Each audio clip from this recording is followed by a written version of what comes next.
En primer lugar, tenemos algunos elementos que dan el sentido más profundo de la acción planificadora. Tenemos prever para acertar, después disponer para evitar la confusión y el desorden y por último proyectar para solucionar ya sean problemas con desenvoltura y eficacia. Del mismo modo, tenemos la importancia que adquiere la planificación en cualquier ámbito de la vida cotidiana, pero principalmente y especialmente en las escuelas, donde todas las personas adquieren conocimientos, procedimientos, técnicas, capacidades que constituyen en su persona. Además, poseen conjunto de valores, actitudes y normas configuradores de la faceta formativa del alumnado.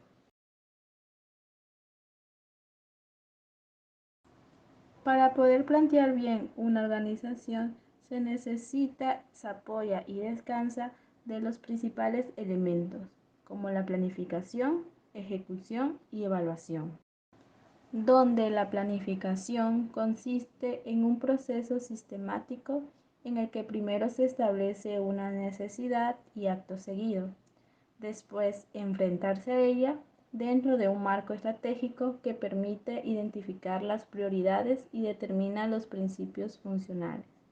Además, el propósito afirmativo de la planificación consiste en elevar el nivel de éxito organizacional. Un propósito adicional de la planificación consiste en coordinar los esfuerzos dentro de las organizaciones. Por consiguiente, actúa la ejecución. La ejecución es aquella que planifica a su vez las tareas y permiten ejecutar los objetivos propuestos al inicio. Es decir, implica la realización de todos sus pasos de acuerdo con las relaciones definidas en el empleo. Y por último tenemos a la evaluación, que analiza y determina el grado de madurez o evolución del proyecto empresarial, empresa o negocio. Después tenemos las bases fundamentales para que las actuaciones sean más coherentes en una empresa.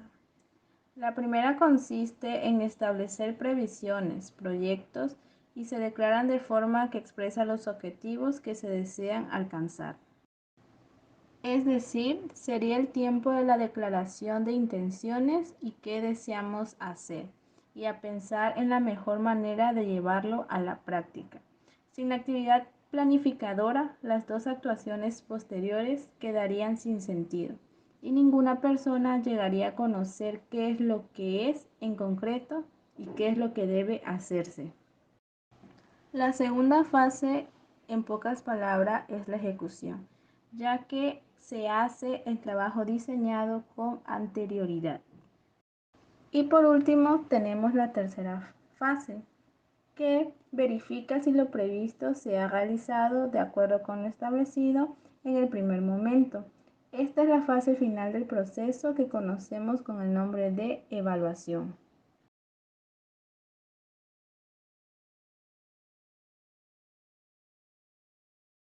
Como segundo subtema tenemos a la planificación como elemento de calidad, la cual nos habla de que nos ayuda a orientar al educador a trabajar en equipo de manera coordinada, aprovechando al máximo los recursos y organizar mejor su tiempo. La planificación en este caso es una herramienta fundamental para construir una educación con calidad. Antes de adelantarnos en el análisis de las acciones planificadoras como instrumento de mejora en los centros educativos, deberíamos entender en un sentido estricto qué es la planificación. En este caso debemos definir a tres puntos sumamente importantes para así llevar a cabo nuestro elemento de calidad en la educación. Como punto número uno, debemos conocer lo que es planificar, planificación y la tarea planificadora. Tres puntos sumamente importantes, los cuales tienen sus diferentes funciones. Planificar es más que nada una preparación. Es una preparación para actuar en un determinado sentido. Por lo tanto, cuando planificamos, además de racionalizar la propia actividad, estamos facilitando la toma de decisiones que como hemos visto en su lugar, es una función esencial para un directivo. Como se dice, educar sin planificar es como construir una casa sin plano o escribir una novela sin borrador. Como segundo punto, la planificación.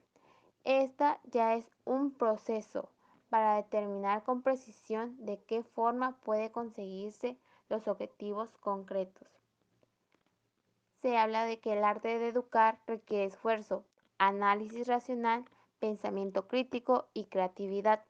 La planificación en la educación es una clave para asegurar el éxito y la calidad de las acciones. Por lo tanto, este debe seguir en un proceso hasta poder indagar y llevarlo a la práctica educativa como resultado en la tarea planificadora. Como tercer punto, la tarea planificadora es un elemento. Esta se plantea de una excelente para proporcionar en tiempo en su conjunto su indicador cualitativo de la situación. Es así como la planificar es una preparación, la planificación un proceso y la tarea planificadora un elemento. Ahora bien, resaltando a lo anterior visto, ¿qué nos quiere brindar la planificación? Bueno, más que nada la planificación busca una mejora de calidad en las instituciones, en los docentes para el aprendizaje de los alumnos. Y bueno, en este caso presento a tres puntos sumamente importantes. La planificación nos brinda una aproximación a mayores cosas de calidad, una coordinación de los efectivos disponibles y de acciones que deben llevarse a cabo en cada momento. De igual manera, de aprender a armonizar tiempos y tareas. La planificación es una gran ventaja para todos los docentes, para así poder tener planteado lo que se quiere llegar a hacer con un tiempo determinado, pero sabiendo y conociendo el contexto social del alumno dentro del aula. Es así como la planificación constituye un esfuerzo coordinado que se realiza con el fin de cumplir objetivos y estas hacerla realidad en diversos propósitos organizacionales. Se dice que establecer metas y escoger la mejor manera de alcanzarla es la función principal del planeamiento. Pero pues además de diseñar las actividades y procesos a seguir para la consecución de dichas metas, identificar a las personas encargadas que pueden emprender a las acciones correspondientes son los docentes en el aula, determinando, como les decía, en contexto que se presenta y seguir una buena adecuación. Más que nada, ser al planificar muy coherente. Cuando se planifica de manera coherente, se evita la improvisación con todo lo que tiene de incertidumbre y se ponen los medios necesarios para que las acciones organizativas se transformen en resultados concretos, todo con el fin de buscar mejorar a la educación, basándose en el conocimiento de los alumnos, conociendo su espacio social dentro y fuera del aula. Así como sabemos ahora de la planificación, cómo se clasifica y sus objetivos, de igual manera las ventajas que ésta tiene al seguirlas. Si eres un docente y los docentes siguen esta planificación, tendrán unas gran ventajas dentro del entorno de su trabajo. Estas las clasifiqué con tres puntos muy importantes. Las ventajas más importantes de la planificación que le brinda al docente es el ahorro de tiempo y de esfuerzo que supone tener bien establecidas las fases de una determinada tarea. Punto 2 es la posibilidad de revisar analíticamente lo que se haya ejecutado. Punto número 3.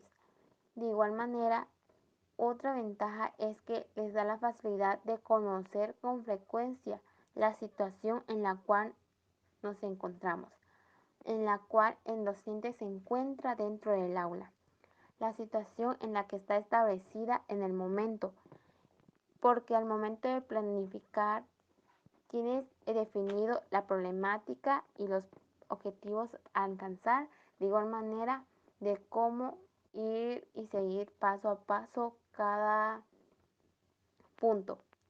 Y bueno, como vemos, son aspectos que van favoreciendo progresivamente a la mejora del trabajo diseñado y al mismo tiempo va aumentando los factores de cualificación que caracterizan los centros con mayores índices de eficiencia educativa, en los cuales la improvisación ha pasado a ser una anécdota y la falta de planificación una circunstancia. Pero esto es muy importante señalarlo porque más que nada la planificación educativa constituye una herramienta necesaria en el accionar docente, dado que permite establecer los objetivos que se desean alcanzar en cada una de las actividades propuestas en el aula de clases. Como les decía, pues el resultado final se puede ser constituido al desarrollo integral y a la eficiente difusión del aprendizaje por parte de los docentes, lo que permitiría enfrentarse a los retos que el mundo actual requiere. Bueno, como podemos planificar en este momento, estamos hablando de la actualización del mundo, la escuela nueva. Esto que el docente debe ir adecuándose a lo que está viviendo en contexto hoy en día. Así por último, es muy importante también establecer una adecuada planificación estratégica para poder brindar una educación eficiente y eficaz, donde el estudiante se sienta a gusto de aprender y colocar en práctica lo aprendido. Esto es un proceso no fácil de alcanzar, pero paso a paso se puede obtener buenos resultados.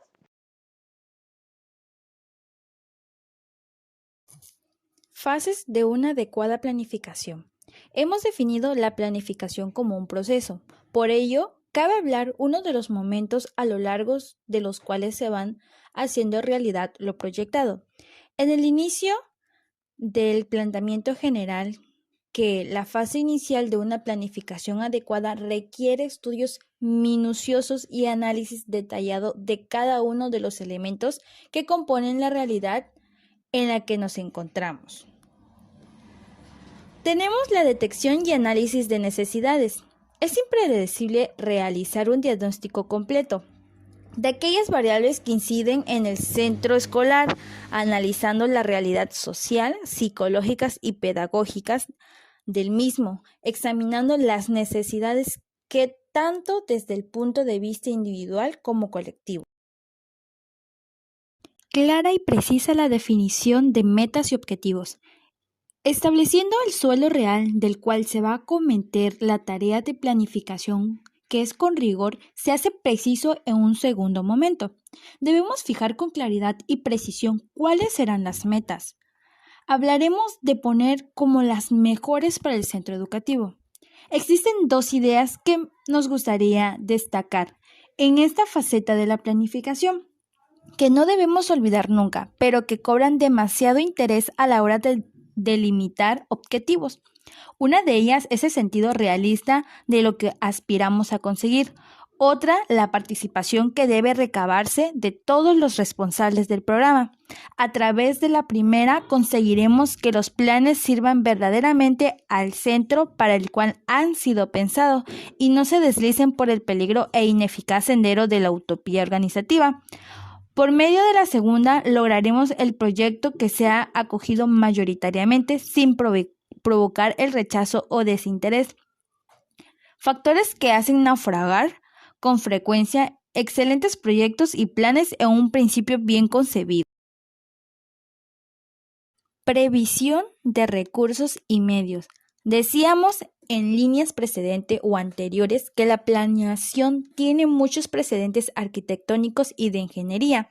En este lugar lo volveremos a reiterar, ya que de poco sirve imaginar una meta muy alta o diseñar un magnífico edificio si no contamos con las materias primas de ser construcción. No es necesario con un número extraordinario de elementos y factores para desarrollar una correcta planificación. A veces un exceso de eso provoca más difusiones que ventajas. Sin embargo, hay que convenir que uno de los requisitos materiales personales mínimos son indispensables para la planificación correcta. Temporalización. Al igual que es preciso señalar metas y fijar medios, se hace todo punto donde se establecen los tiempos idóneos para cada una de las tareas que debe ser realizada. Existen esencialmente tres formas de concebir la distribución del tiempo, en función de la asignación mayor o menor que del mismo que se determine. Hablamos de largo plazo, por lo que general cuando nos referimos a proyectos de gran escala que se producen en el más alto grado de responsabilidad.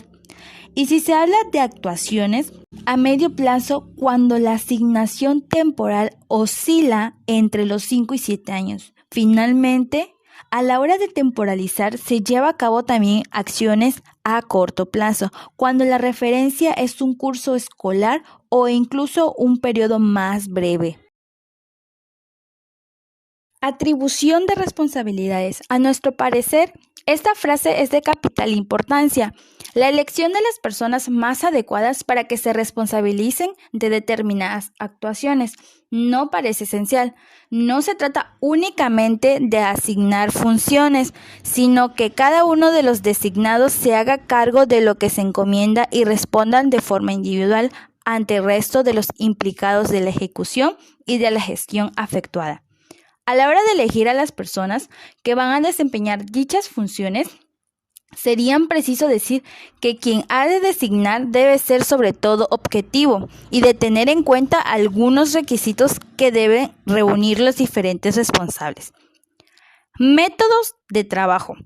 Es otro de los momentos cruciales de la tarea planificadora, en el que se trata de establecer los criterios generales que deben servir de base para realizar las actuaciones más convenientes, siempre encaminadas a conseguir las metas propuestas. Un método ayuda a trazar un camino en que los obstáculos y dificultades puedan enfocarse con una óptica más resolutiva y en el cual la pregunta esencial previa a la ejecución de cualquier actividad: ¿cómo queda ya perfectamente?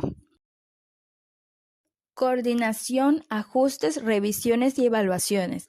Una vez que todo el proceso se encuentra en marcha, es preciso realizar un seguimiento y procurará que cada uno de los implicados en la tarea vaya desarrollando sus acciones con eficacia y responsabilidad, que se cumplan los plazos previstos y que las líneas metodológicas convenidas no sufran excesivas desvariaciones.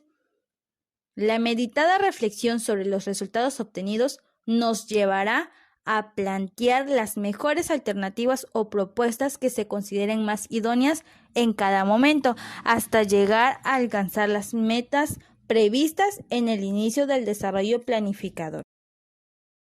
Bueno, continuando con el siguiente subtema, tenemos a los instrumentos de planificación, características más importantes. Los instrumentos de planificación. ¿Qué son? ¿A qué se refieren estos instrumentos? Bueno, estos son herramientas que permiten materializar la planificación del desarrollo. Más que nada son un instrumento de gestión que regulan la organización y el funcionamiento integral, tanto pedagógico como institucional y administrativo. De igual manera, se podría decir que estos son documentos elaborados por centros, cuyo sentido tiene el servir de reflexión conjunta, también para mejorar la práctica organizativa y sobre todo el funcionamiento de estos mismos. Ahora bien, continuando con el mismo tema, ahora nos pasamos a las características más importantes de estos instrumentos. A lo que quiere decir o me quiero referir es que los instrumentos de planificación no deberían convertirse en, número 1, una nueva rutina administrativa que esté llena de novedades, sino que esté entroncada en un ejercicio de igualdad, indeseable para un centro, centro escolar, centro cualquiera que lleve a cabo o que utilice ese tipo de instrumento para la planificación. Continuando con la segunda característica, que los instrumentos de planificación no debería convertirse en documentos inmensos, apretados, que tengan demasiado contenido, que sean proligios y completos sobre todo, que nos ayudan a nada más ocupar espacio o a convertirse en una herramienta estéril y de poca práctica. ¿A qué me refiero con esta segunda característica? Que no debemos de dejar estos tipos de instrumentos en un solo lugar, sino que debemos darle utilidad. Por eso no se deben de convertir en documentos que no sirvan para nada, sino que tengan utilidad para ponerlos en práctica, porque por eso son instrumentos de planificación, porque servirán a la persona que lo está utilizando. Ahora bien, como tercera característica que no debería convertirse estos instrumentos es en tipo teóricos, es decir, que de igual manera estos podrían servir a un centro. ¿En qué sentido? Con a otro con características muy diferentes, o sea, con dos puntos de vista diferentes, porque en el fondo no tendrían en cuenta nada más que apariencia externa, a lo cual se trataría de dar respuesta, siempre y cuando olvidando o dejando al lado la singularidad y las notas distintas de cada uno de ellos. Ahora, por último, pero no menos importante, tenemos a la cuarta característica que no debería convertirse estos tipos de instrumentos de planificación, sobre todo en piezas de museo, para adornos de vitrinas o para que solo ocupen un lugar en un armario, esperando a que alguien impacientemente se interese por el contenido, que le llame la atención el leer experimentar qué cosa de información tiene.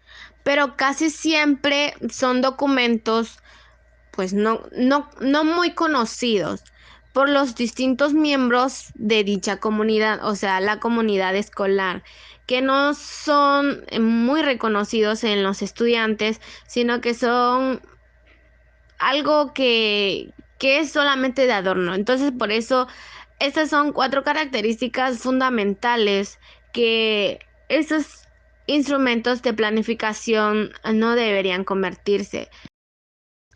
A la vista de lo anteriormente comentado, cabe recalcar que los documentos de planificación pretenden convertirse en instrumentos de mejora, en frutos de una reflexión conjunta, en elementos que relacionen dichas actividades establecidas y, sobre todo, que sus trabajos se hagan más científicos dentro de los centros en donde se lleven a cabo. Es por ello que se hace impredecible que estos documentos de planificación deberán cumplir con algunas condiciones que a continuación voy a mostrarles y explicarles o darles una breve definición de estas características o definiciones que deberían contener para convertirse en dichos instrumentos. Continuando con algunas condiciones que los instrumentos de planificación deberían tener, se encuentran 5 más importantes, de las cuales se encuentran la claridad, coherencia, utilidad, la adecuación y la riqueza. En cuanto a la claridad, ¿a qué quiere decir o a qué se refiere? a cual se consignará que toda persona se acerque a tales documentos que pueda conocer sin grandes esfuerzos. Es decir, que deben aspirarse a la hora de redactar los instrumentos de planificación a que el que lea entienda. Más que nada se refiere a que ha de preocuparse que la justificación de su experiencia, las finalidades o metas, sus necesidades o las partes que lo integran estén totalmente perfectas y claramente definidas, que no se dé ni la mínima opción, interrupción o error o alguna confusión. Es por eso que deben de ser claras, concisas y precisas. En la segunda tenemos a la coherencia. De igual manera deberían convertirse en una herramienta llena de coherencia. Es decir, en que los elementos integrados de estas guarden una estrecha relación con la realidad escolar, con características del centro o con cualquier otro documento de planificación o de evaluación. Esto quiere decir que deben de tener coherencia, que esté relacionada con el ambiente en el que se está plasmando o se está llevando a cabo. En el tercer punto se encuentra la utilidad. Este aspira a que estos documentos tengan una utilidad. ¿En qué sentido?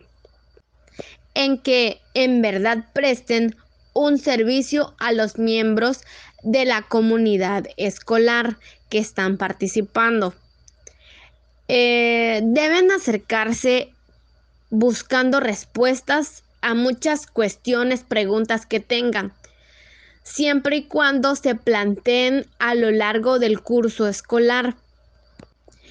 Y sobre todo que sea un buen instrumento de planificación, que se realice o que se verifique si está bien diseñado, de los cuales deberían contemplarse como su mismo nombre lo indica.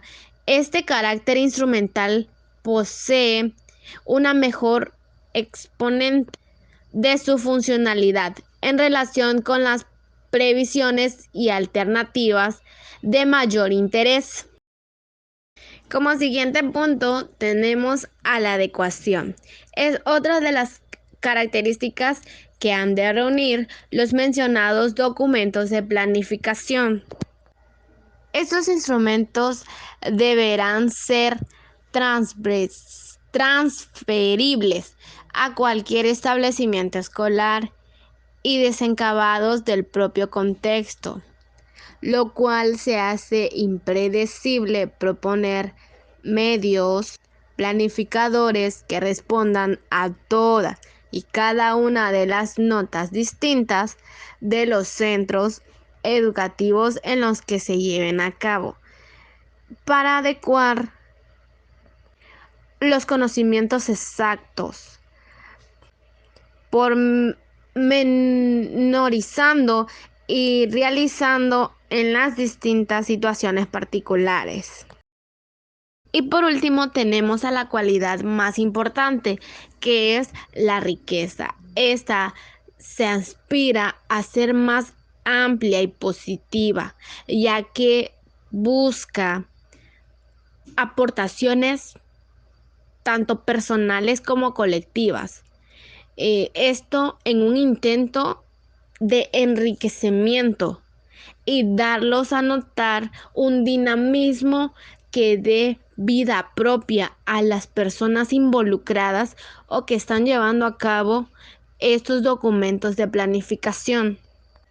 Cabe recalcar que los documentos de planificación pueden convertirse en un medio excelente que ayuden a la mejora y a la consecución de las aspiraciones y metas compartidas y establecidas por los miembros de este centro en donde se lleva a cabo o se utilicen estos instrumentos de planificación.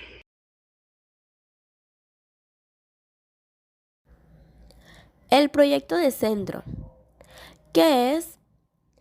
Nos referimos al proyecto de centro como el marco referencial que contiene las propuestas, reflexiones y aspiraciones educativas, tales como las instructivas y organizativas de una comunidad escolar.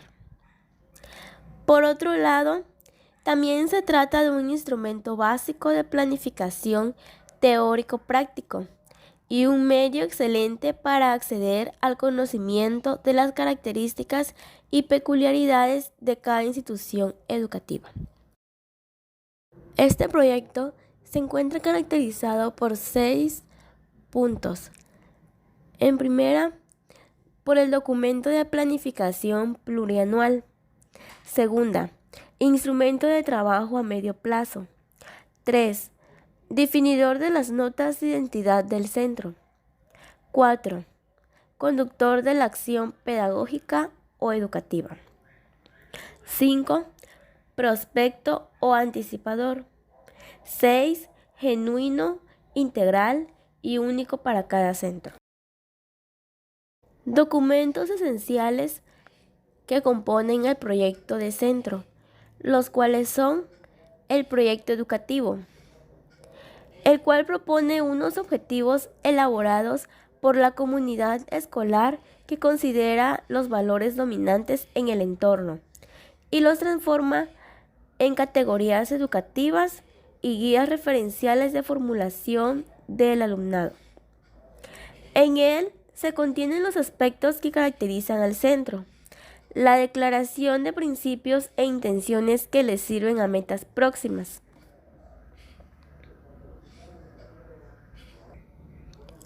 Proyecto curricular. Este se incardina en el ámbito técnico-didáctico y pretende dar respuestas al qué, cómo y cuándo se han de diseñar y evaluar. Su elaboración corresponde al claustro de profesores que se agrupará en los distintos equipos docentes o departamentos para tal fin, y este lo plasmará de manera secuenciada y progresiva para los diferentes ciclos y etapas. Proyecto organizativo. Este puede denominarse como reglamento interno, reglamento organizativo o reglamento de organización y funcionamiento.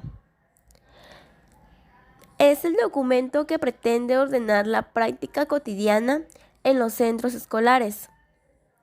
Por ello, a la hora de elaborarlo, se considera fundamental que todos los miembros de la comunidad educativa tengan una intervención destacada. Esto se trata de plantear en forma correcta y precisa el marco de relaciones que faciliten la convivencia de forma que ocurran de manera positiva en la consecución de los objetivos previstos en el proyecto educativo.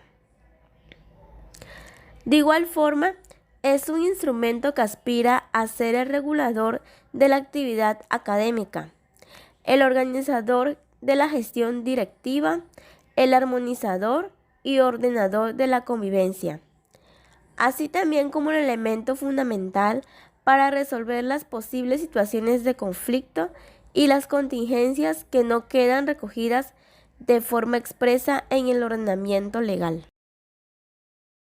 Los elementos esenciales que componen el proyecto curricular son objetivos generales de etapa, ciclos y áreas. Nos indica a dónde hay que llegar. Organización de contenidos de etapa y secuencia por ciclos. Este nos muestra qué hay que enseñar y cuándo. Estrategias metodológicas. Nos indica cómo hay que enseñar al alumno. Actividades. Se basa en cómo favorecer la consecución de objetivos y la adquisición de contenidos. Recursos y medios didácticos. Son los recursos con que enseñar. Criterios, instrumentos y momentos de la evaluación. Aquí nos indica en qué, cómo y cuándo comprobaremos la consecución de objetivos, metas y resultados. El proyecto organizativo está clasificado por los siguientes puntos. Plan de gestión. Está constituido por directiva, administrativa y económica. Plan de participación. Este está integrado por el alumnado, profesores y familias. Plan de organización educativa. Se relaciona con el alumnado, profesores, actividades, servicios de apoyo y complementarios. Plan de recursos. Este constituido por humanos, edificios, instalaciones, equipamiento, mobiliario y material didáctico. Como último subtema tenemos el Plan Anual de Centro. Este plan constituye un proyecto pormenorizado de lo que se aspira a conseguir a lo largo del curso y cada uno de los elementos que intervienen en el ámbito intra y circunescolar. Pues se define al Plan Centro como una declaración de intenciones y aquellas metas próximas que desearían ser adquiridas y de los medios que deben ser puestos en funcionamiento para su feliz consecución. Ahora bien, para que un plan anual de centro esté bien elaborado, este debe contener las siguientes características. En primer lugar, debe ser posible y progresivo, es decir, que se pueda llevar a cabo y ser planificado de forma gradual. En segundo lugar, debe ser estratégico. Aquí se deben prever las dificultades y a su vez deben existir alternativas para superarlas. En tercer lugar, debe estar adaptado a la realidad concreta. Como cuarto lugar, este tiene que ser nuevo o diferente para cada curso escolar. En quinto lugar, debe estar bien planeado y definido. En sexto lugar, debe estar coordinado con previsión de mecanismos de ajustes y correctores. En séptimo lugar, debe ser realista. En octavo lugar, tiene que establecer equilibrio entre situaciones distintas. En noveno lugar, debe de haber una distribución de los tiempos a emplearse y por último debe ser evaluable conteniendo los mecanismos adecuados para su revisión. La elaboración de dicho plan es responsabilidad de toda la comunidad educativa, por lo tanto, cada uno de sus miembros deben participar en su plasmación, la cual quedará refrendada por la aprobación que lleva a cabo el Consejo Escolar del Centro. En cuanto a la funcionalidad que este plan puede tener a corto plazo, se destacan tres. Como número 1 tenemos a la función diagnóstica, la cual permite destacar necesidades y analizar la realidad de los centros. En segundo lugar tenemos la función técnico-organizativa, haciendo referencia al planteamiento, el estudio, la ejecución y el ordenamiento de las situaciones escolares. Y en tercer lugar nos encontramos a la función informativa, siendo la encargada de dar a conocer las necesidades y las características propias de cada centro, pero también brinda asesoramiento, sugerencias e información a la comunidad educativa.